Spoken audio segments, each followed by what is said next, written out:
Welcome to The Savvy Sauce, where we have practical chats for intentional living. I'm your host, Laura Duggar, and I'm so glad you're here.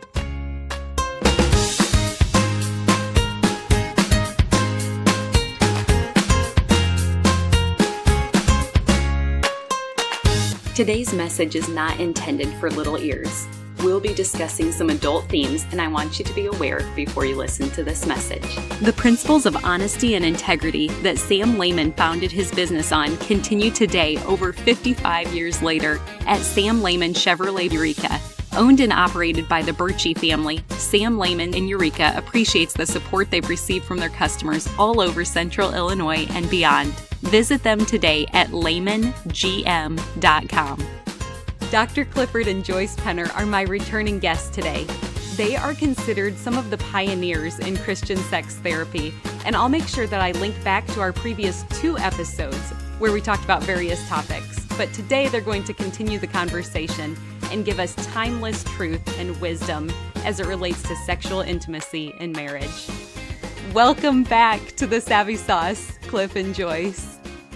We're glad to be back and nice to be seeing each other on this. It's great. Absolutely. It adds a bonus, wonderful extra layer.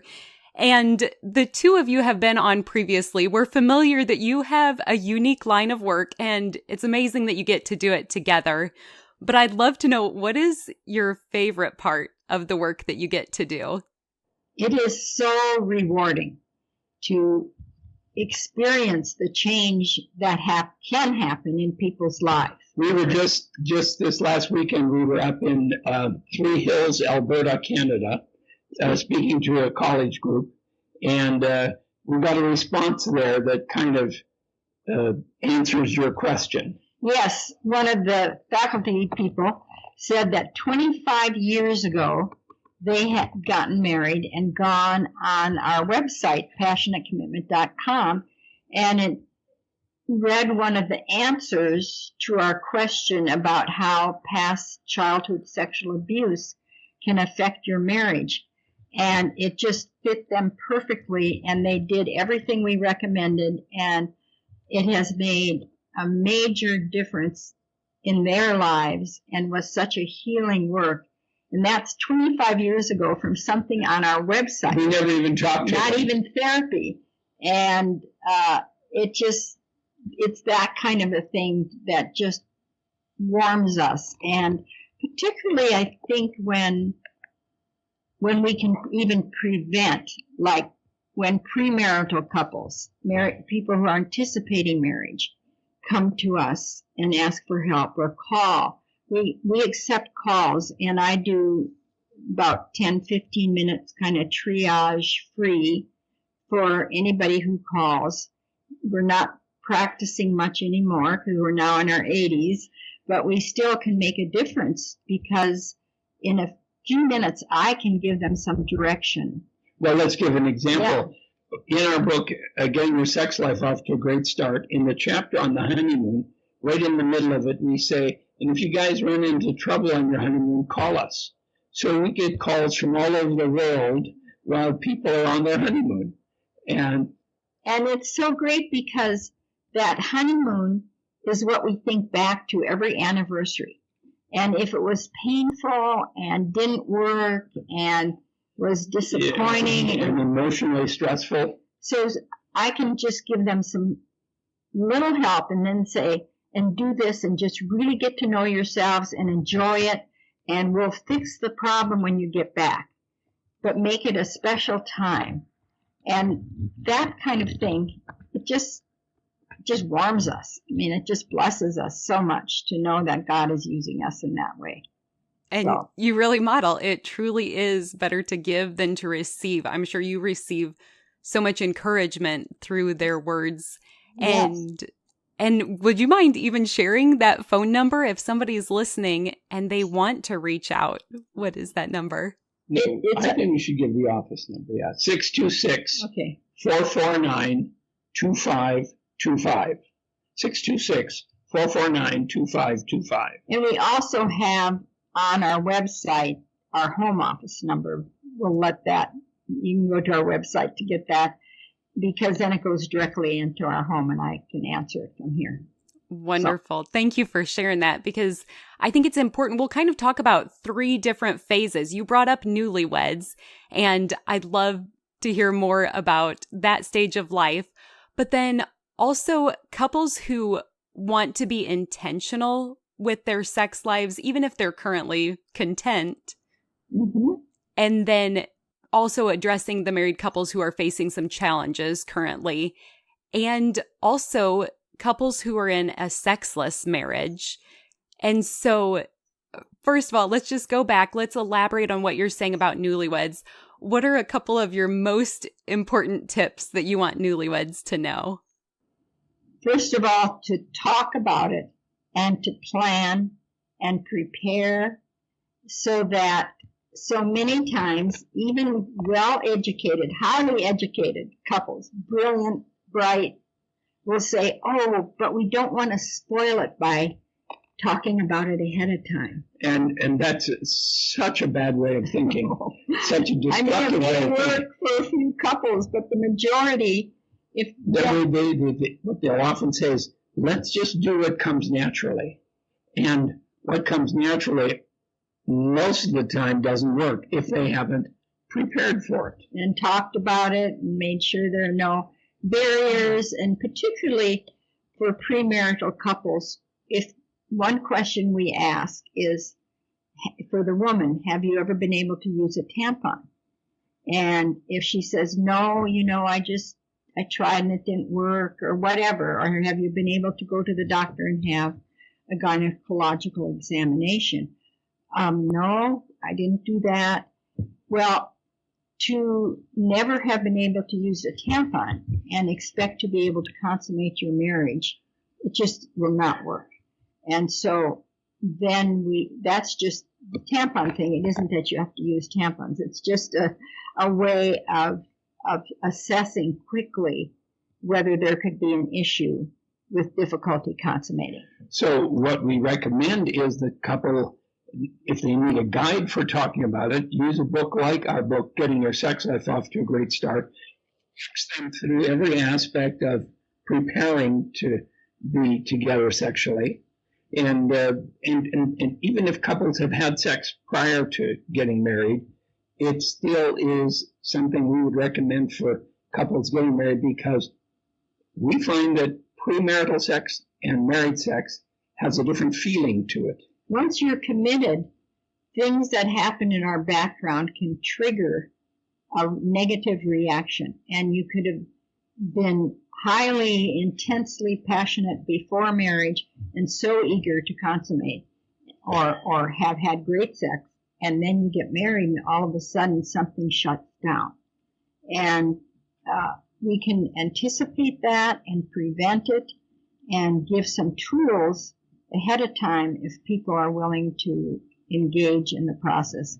The other thing we talk about is clarifying our expectations, so that if the guy thinks we're going to have sex 3 times a day, or the gal, and the other one thinks, well, maybe we'll have sex once on our honeymoon. Those are, or maybe even beyond the honeymoon, what the expectations are in terms of life. Well, and so many times the couple thinks the guy should plan a surprise honeymoon. We do not recommend surprise honeymoon. We do too many disastrous surprise honeymoons. And a man with lots of wealth to do a great honeymoon, and the gal just hates the environment which he chose. And here he spent zillions of dollars on it, and she's trying to be a good sport, but is not having a good time. So always plan it together, from our perspective. That is so wise, because that spills into so many other future areas. I'm thinking when that couple transitions then to having children, going back to what you said, if she's choosing to nurse and she thinks, well, I'll just do whatever comes naturally, there can still be a lot to learn. And so it's always wise to plan and prepare. And I love that you brought up one of your books. That's a great one. I wonder if people could even take that on the honeymoon with them. Oh, yeah, but we would recommend that they prep for the 6 months before the wedding, reading through it step by step, and then take it with them on the honeymoon. And a lot of couples do. And the other thing we really are against is saving the kiss, the first kiss for at the altar. For one thing, a kiss is a very personal, passionate moment. And to do that in front of an audience for the first time. When you haven't practiced 500 times before that. And kissing is very much the barometer for how a sexual relationship will work. And if kissing isn't working for a premarital couple, they should find out what's going on and get some help, because that's going to reflect on how the sex life will be. But the idea of having the first kiss at the altar is we've had so many destructive stories about that. And it's just an awful idea. Yeah, if that's going to be the case, then for sure know that you probably won't consummate the marriage on the honeymoon, that you need to take time, then take our book, do the exercises, really get to know each other first before, if that's your value, that you don't want to have anything physical until the honeymoon or the marriage. Well, that is so great to hear. I've never heard it put that straightforward before. And I think back, our first kiss was not at the altar. Actually, my husband kissed me before date number 2, but that's a whole other story. But at the altar, is that you as well? But I have to say, I've been taught not to kiss anybody so I ended up in the hospital with an undiagnosed illness. And we still say, he's such a great kisser, it's no wonder.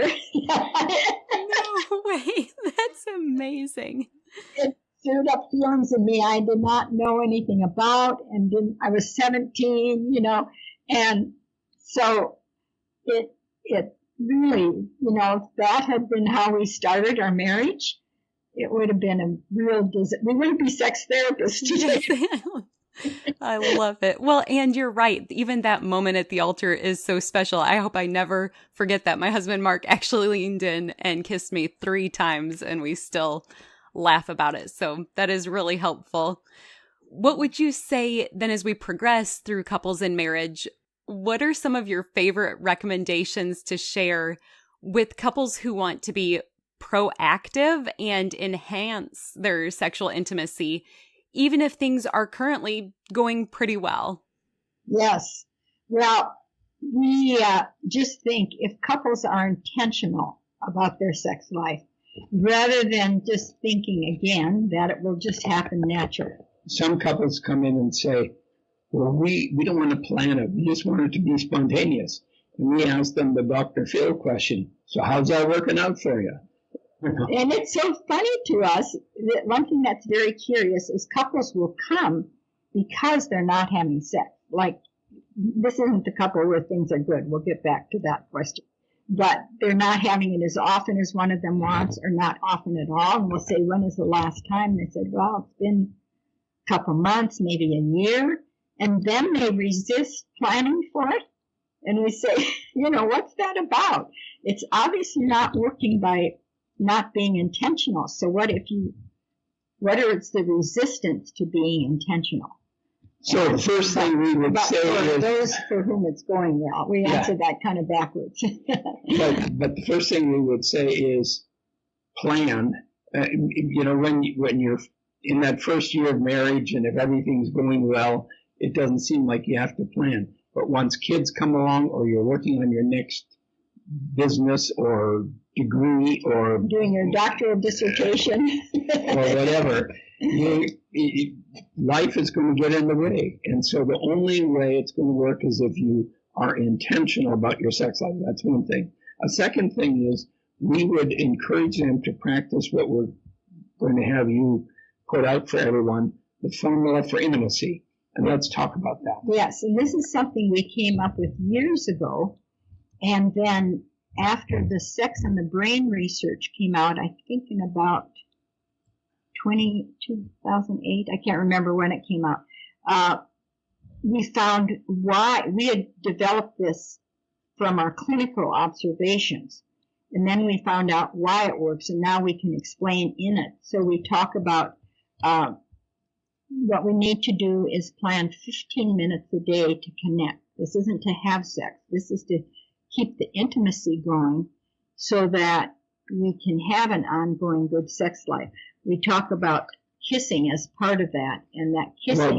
But you jump way ahead. Right. First, we talk about an emotional connection where you're just looking at each other. And one of the things that came out in the research too is that in couples look in each other's eyes, it raises the oxytocin level, which is the bonding hormone. And we actually came up with that because of breastfeeding and looking into a baby's eyes, and we knew that that was important in terms of attachment.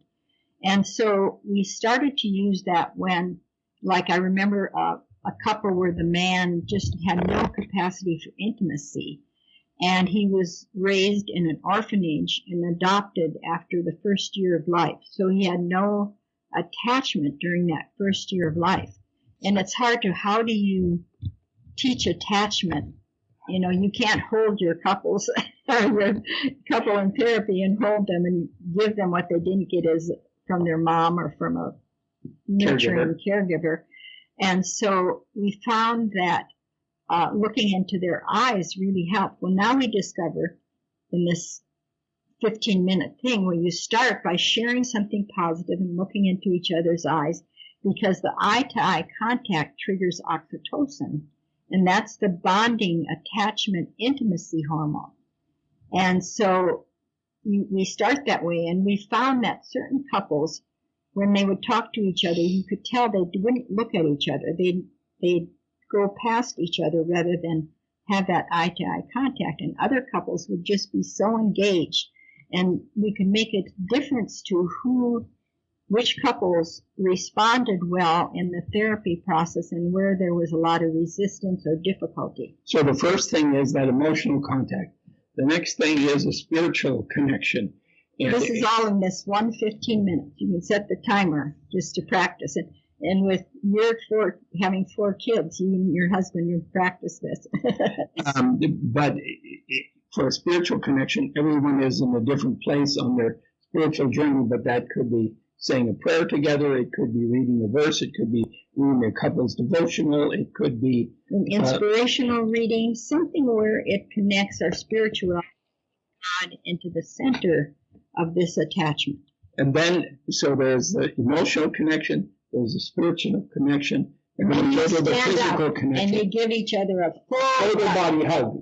Not what we would call a Southern Baptist hug. You know. That real, and just clothes on, but your fronts just totally connect and hold. And that's got to be 20 seconds because the research has shown that a 20-second hug also raises the oxytocin level. Even more strongly.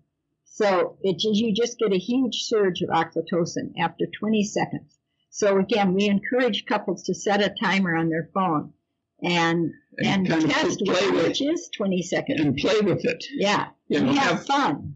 And you can do this with the kids around. It's great for them to see that mommy and daddy hug each other. And then have a 5 to 30 second passionate kiss.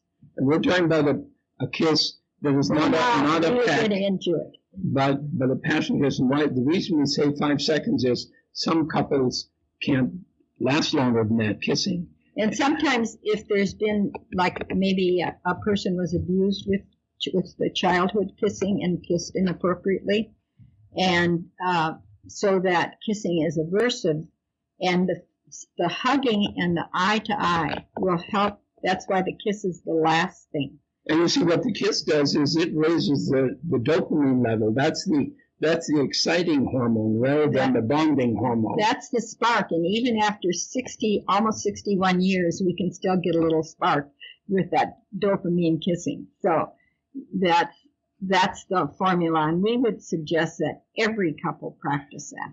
So, and that's just the 15 minutes a day. Then we talk about 1 day per week where you have a time set aside for the two of you. Where you just have, and you don't have to be, people say, but what if we aren't turned on?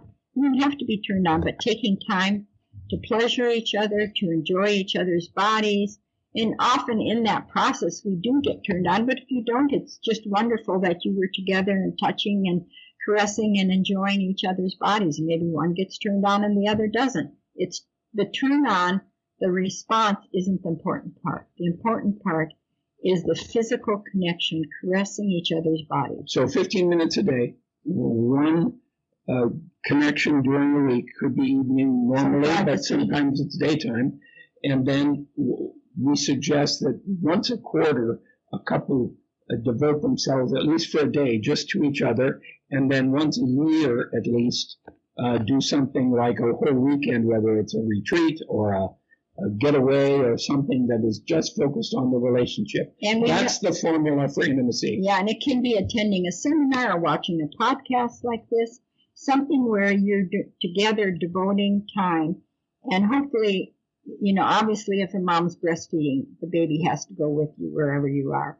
So there's a period of time where that won't work purely, but still, if the older children are with grandma and grandpa, or if you don't have a grandma and grandpa around, if you're in a small group or you have couples, neighbors who have young children, trade.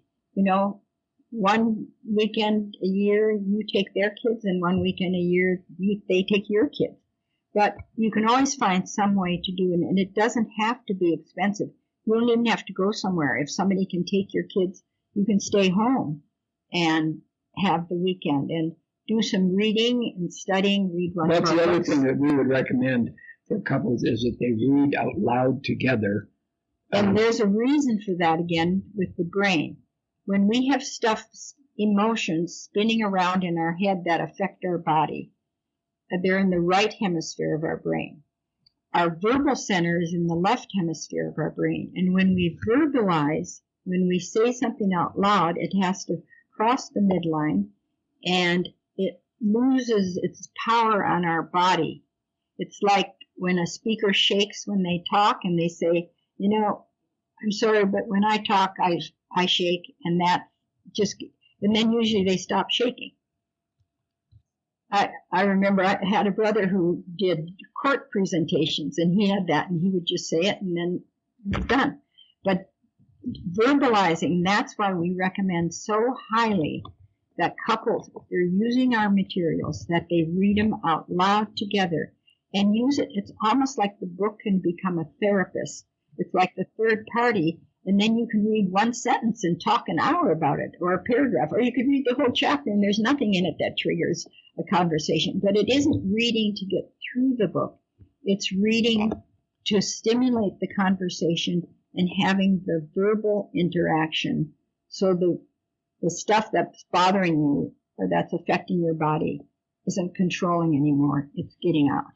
Wow, you literally just answered a question that I had posed to the Lord this morning in my quiet time. I was journaling it and just thinking of stress that can come on when we've been too busy and haven't had that time to just get current and share things at the end of the day. If it's carried on a few days and you do one huge chunk of time, that still is better. But just noticing that it was little by little, and I felt like, Lord, is there something here that is a stress reliever when we share it with our words? And you just backed it up with the brain science. That's amazing. Yes, yes. Well, then, if we continue... I just want to say one more thing quickly, okay? And that is, for couples that are generally in good shape with each other, we would recommend reading our book, The Married Guy's Guide to Great Sex, which is for men, and Enjoy, The Gift of Sexual Pleasure for women. And they're easy reads. They're not real technical. There's some technical stuff just to help us understand, just like we've shared here. But they really read well. And you can read one paragraph in the Married Guy's Guide and then one in the other, or read one whole book through and then the other one there. I just wanted to say that as one more recommendation for couples to just keep the spark alive. That's wonderful. We have both of those books in our home and have heard fabulous feedback from others who've read it. So we'll link that actually in today's show notes so people can have an easy link where they can find it. But if we're thinking about those healthy couples that are currently content, do you have any examples of stories or best advice that comes to mind for those who are mutually satisfied with their intimacy in marriage? Well, the first thing we usually ask is about the kissing and whether they're still kissing passionately, or if they're Because what's happened for many couples is the kissing becomes the determiner of whether we're going to have sex tonight or not. So if husband comes home and wife comes home and he reaches out for a kiss and she determines, do I feel like having sex tonight? And if it's a yes, then it's on the lips. If it's a no, it's on the cheek. And then she goes like this rather than like that. And I teach a lot of mothers groups, and that is such a common one. They just really identify with that. And so if they realize they make a deal that our kissing, we keep kissing passionately, and we do it whether the kids are there or not, and we do it whether or not we're going to have sex. It doesn't mean I want to have sex if I lean in and kiss passionately. It means I'm wanting to connect intimately with you right now. And if sex happens, well, it's great. If it doesn't, that's okay too. We probably don't have as many stories about those for whom it's going well, because people don't come to us if it's going well. But I do have some from the mothers groups, and mainly, and not a specific one, mainly that's the feedback I get. Oh, we kiss all the time, and in fact, the kids, say, you guys, yuck, don't kiss, but it's good for them to see you kissing, because eventually they'll be in your role. So. That's right. I love that you bring up a really crucial point about even just considering all of our non-sexual touch outside the bedroom, that all of that contributes to a better sex life inside the bedroom. So is there anything you'd want to expound upon there? Yeah, well, I just thought of another example that some couples take a walk together, particularly like if they do have kids and they're old enough that they're fine, to be in the house if they're just going for a walk around the block or whatever. And they walk and talk. And there's a lot of brain research that says walking and talking is very helpful. And mothers will say, I just love it if my husband and I can go for a walk and hold hands and chat and talk, maybe even stop and kiss a bit. That makes sense. Even that bilateral movement, your left to right foot, how there's brain science behind that as well, that it helps us process and de-stress and connect. And now a brief message from our sponsor. Sam Lehman Chevrolet Eureka has been owned and operated by the Birchie family for over 25 years. A lot has changed in the car business since Sam and Stephen's grandfather, Sam Lehman, opened his first Chevrolet dealership over 55 years ago. If you visit their dealership today, though, you'll find that not everything has changed. They still operate their dealership like their grandfather did, with honesty and integrity. Sam and Stephen understand that you have many different choices in where you buy or service your vehicle. This is why they do everything they can to make the car buying process as easy and hassle-free as possible.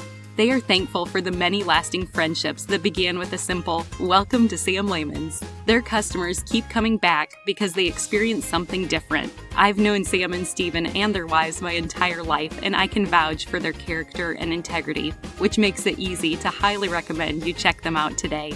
Your car buying process doesn't have to be something you dread, so come see for yourself at Sam Lehman Chevrolet in Eureka. Sam and Stephen would love to see you, and they appreciate your business.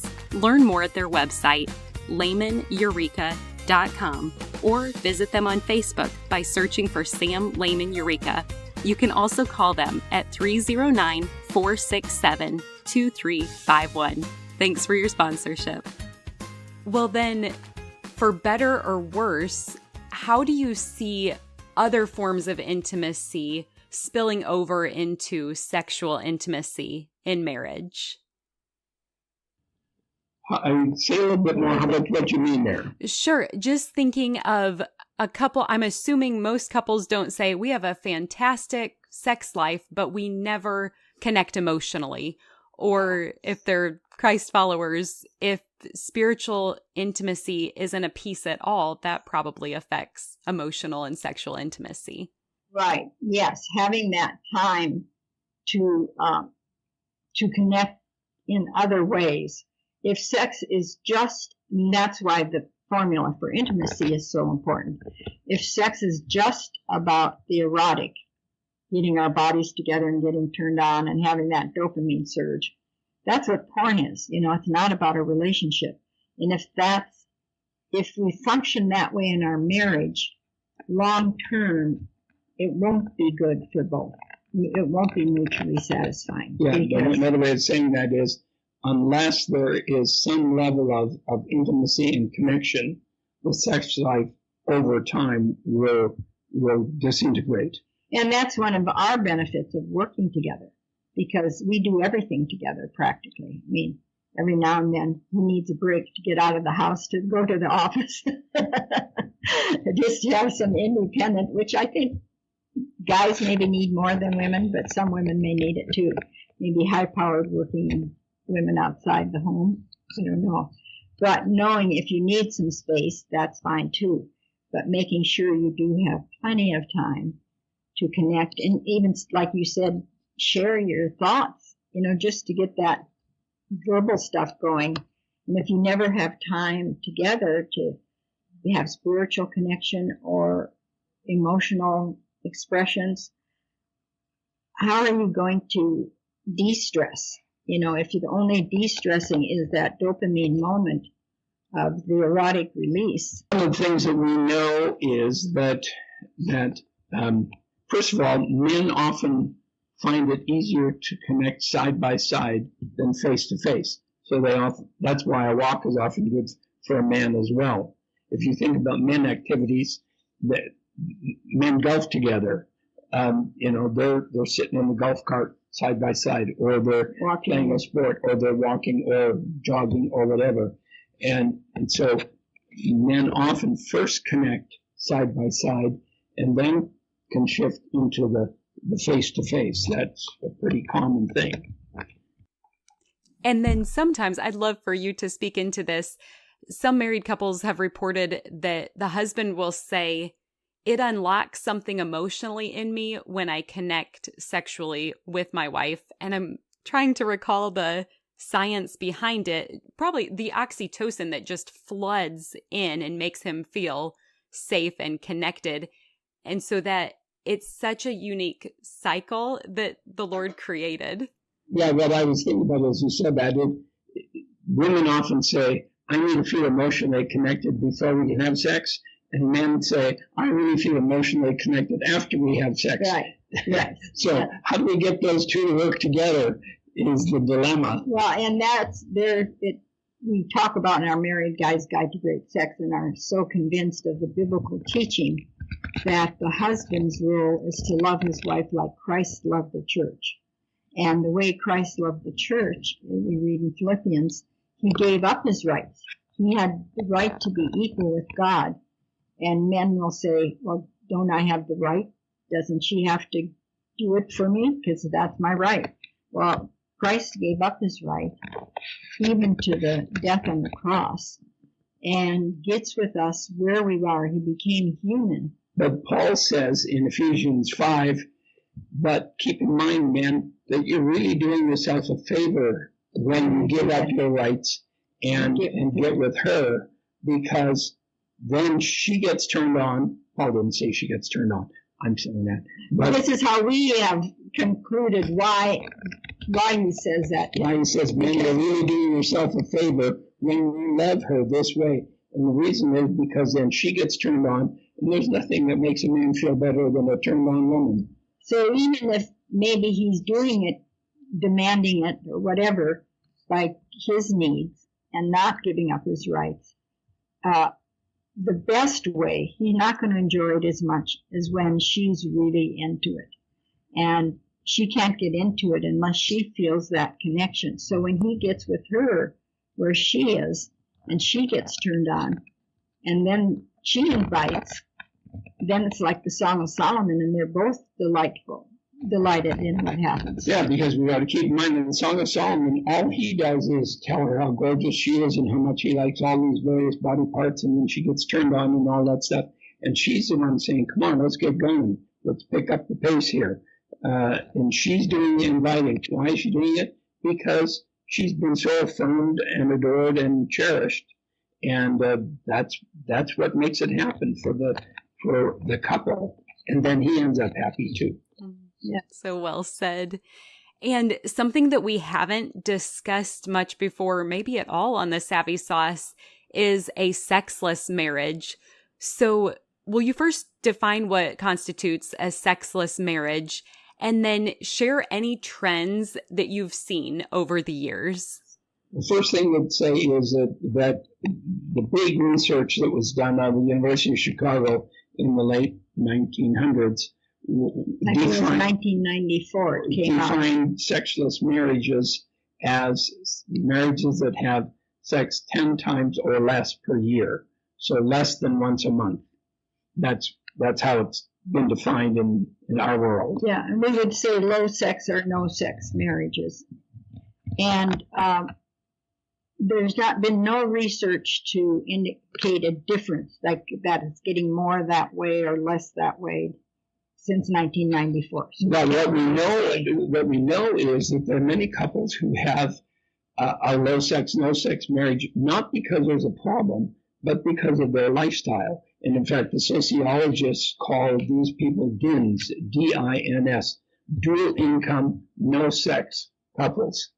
And because their life is so busy, they're both working, they've got to get the kids to soccer practice and get the lunches ready for tomorrow because got to leave at 7:30 in the morning, and or earlier to get them off to school on a bus. And then everybody is exhausted by the evening, and so there isn't any energy left. So that's one of the reasons for low sex, no sex marriage lifestyle.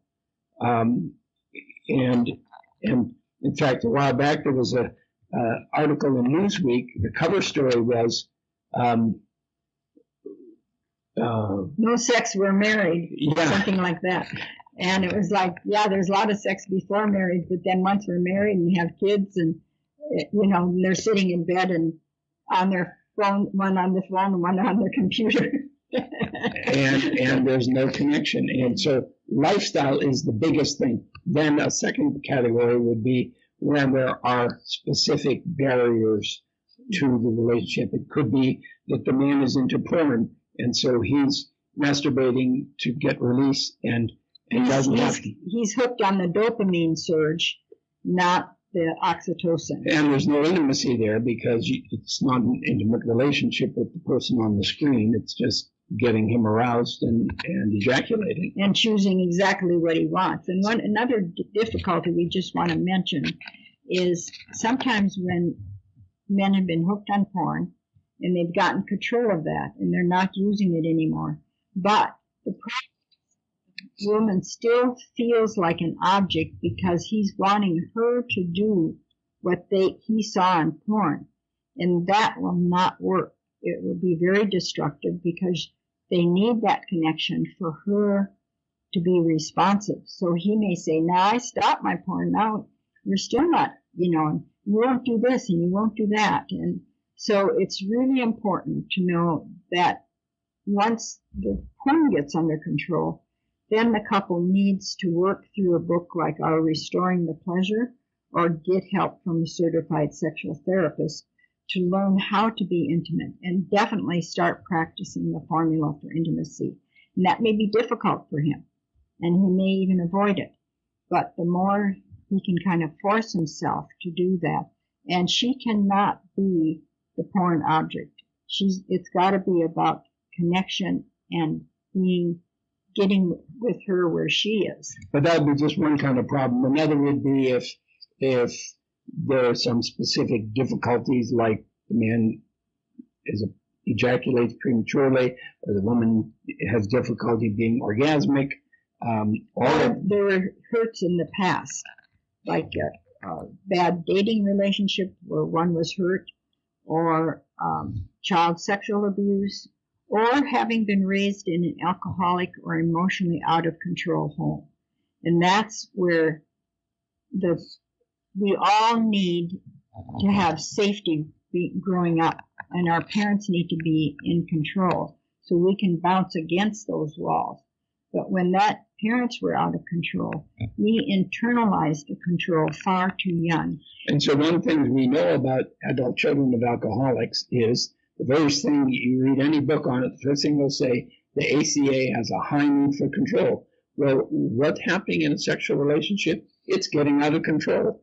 And so there is a real resistance to let your body get out of control. But once they get aroused, then they can really respond. But there's resistance even to let that happen. And then often the interest drops right off again, and the next time it's just as difficult to let go.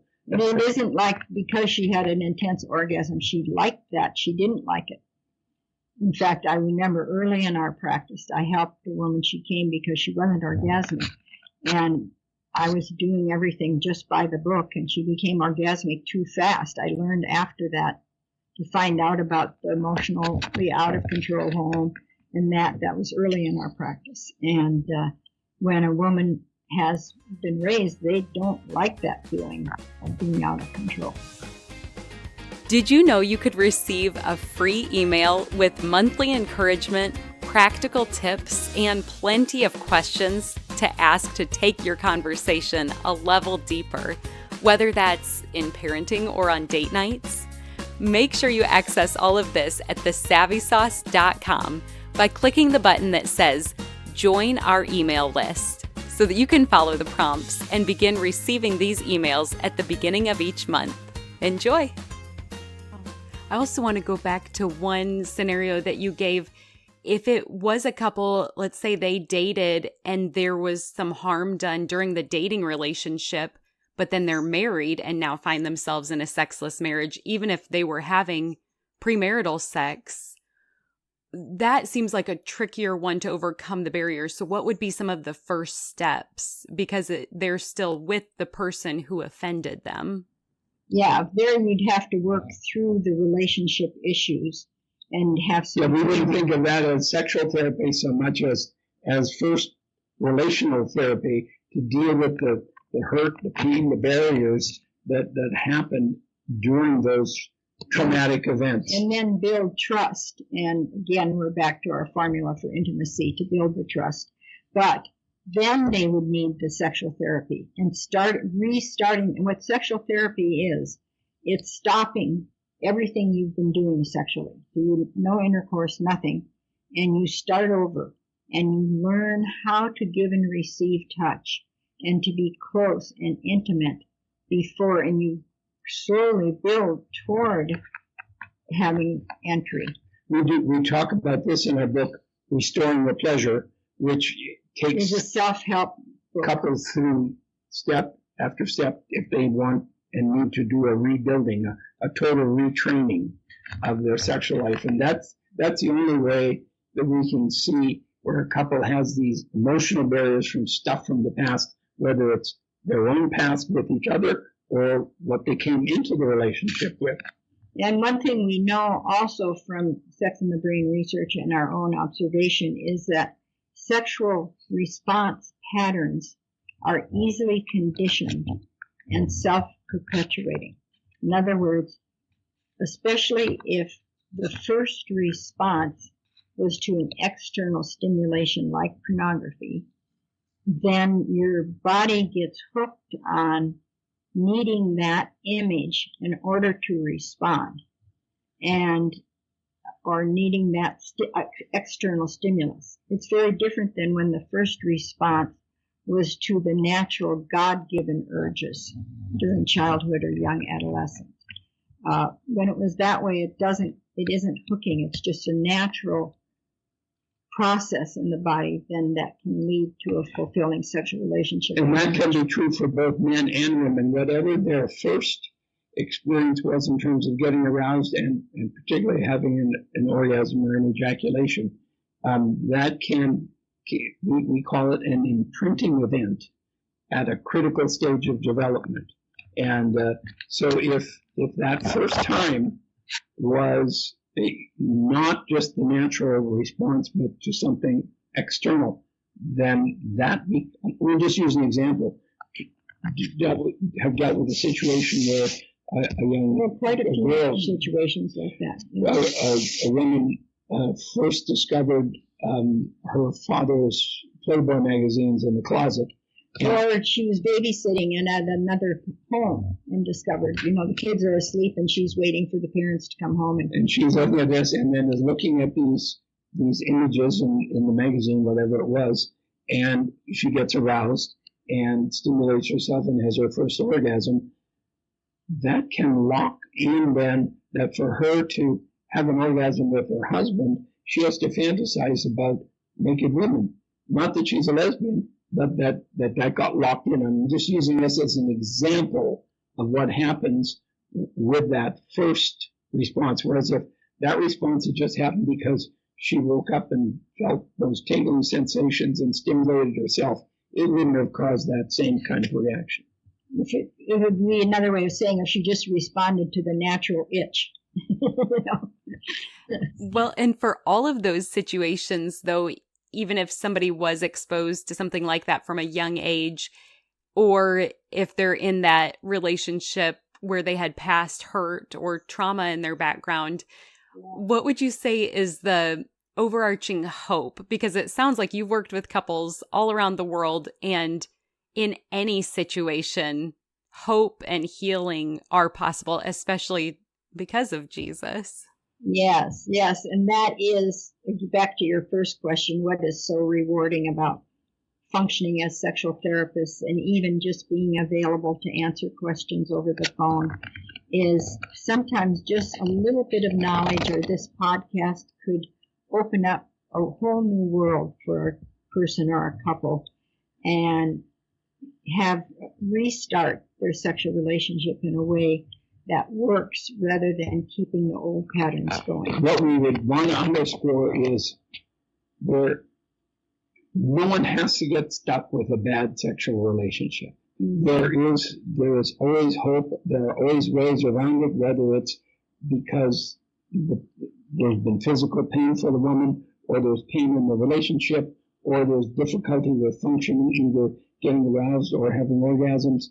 All of that, that can be, people can end up being happy. We deal regularly, for example, with unconsummated marriages. Couples have been married for months or years and haven't been able to consummate. And that too can change. So, and that's one where you really know you've been successful. You either have done it or you haven't. And that is so rewarding, because anyone who is stuck with the protocol and done the whole process, everyone has consummated. And that isn't just sexual therapy. Sometimes pelvic floor physical therapy is necessary. We need to work with the medical team. We need to have a team approach, but it's possible. So the underlying or the overlaying message here is it is always possible to work toward a healthy and fulfilling sex life if couples are willing to do the deliberate work that it's going to take step by step. But back to this sexless or no sex marriage, both have to acknowledge the issue, pursue either self-help, like with restoring the pleasure, or seek a certified sexual therapist. And we're a resource for finding that. We keep track of document in the computer that has all the people all over in other countries and every state. Now, some states, in some countries, there aren't people, but there are always ways with virtual that you can find help. One thing we can add is that and we hope this message has come through in what we're talking about today, but unless there's an attitude of mutuality, that is, that it has to be as good for one as it is for the other, there will not be a fulfilling sex life.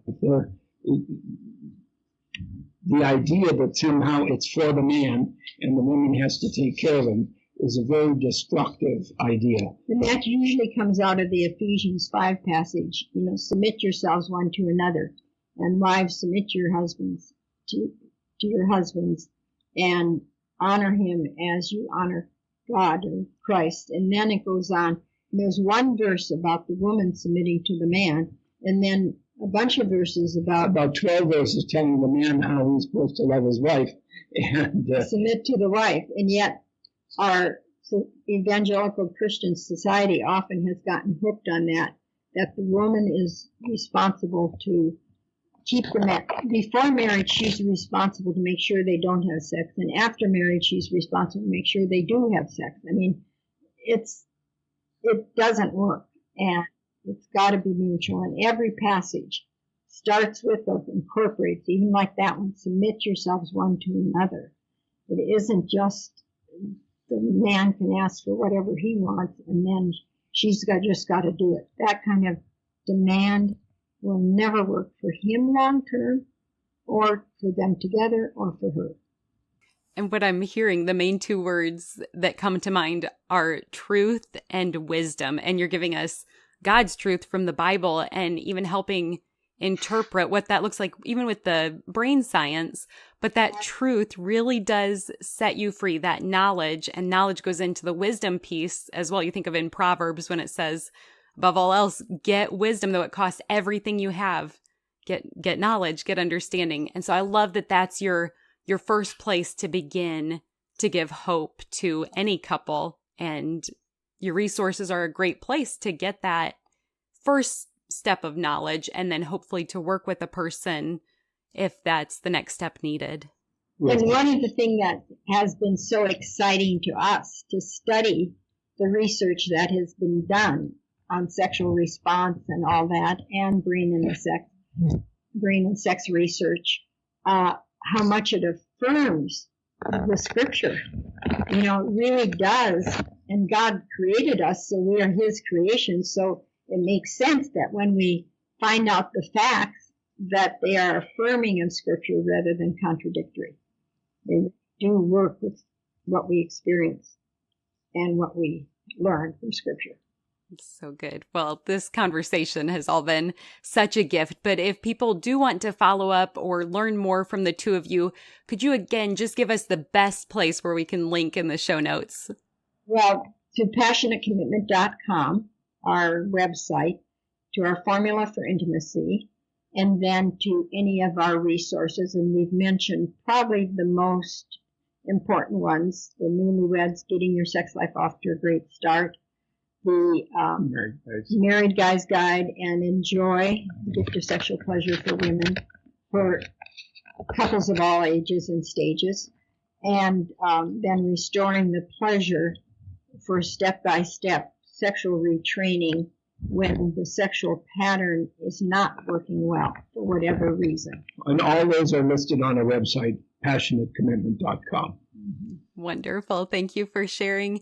And this is your third time back, so you know that we're called the Savvy Sauce because savvy is synonymous with practical knowledge or insight. And so as my final question for both of you today, what is your Savvy Sauce? Be intentional. Yeah. And probably you can guess how to be intentional because we mentioned it so many times. Practice our formula for intimacy. Yeah, we would see that. In fact, couples many times say, that's changed our life. Just those 15 minutes a day that aren't focused on sex. They're just focused on connecting, and then the sex naturally grows out of that. So that's it.